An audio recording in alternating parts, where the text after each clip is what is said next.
Hello everyone, welcome to my channel. My name is Rashi Goel and in this video we are going to solve which number is larger, 1024 power 1024 or 2 power 111. So let's start with the today's video solution.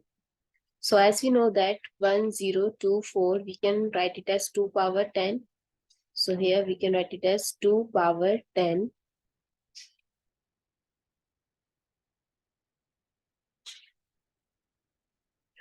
whole power 1024 or here 2 power 1111. So according to exponent rule, x power m power n, we can write it as x power mn. So here we can write this as 2 power 10240 and here 2 power 1111. If the base are equal, their power are also, so we can compare 10240 with 1111.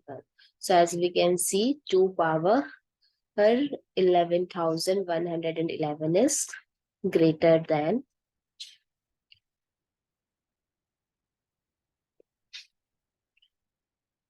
1024 power 1024. I hope it's clear and you find it useful. So please give us a thumbs up and do subscribe to my channel. Stay tuned.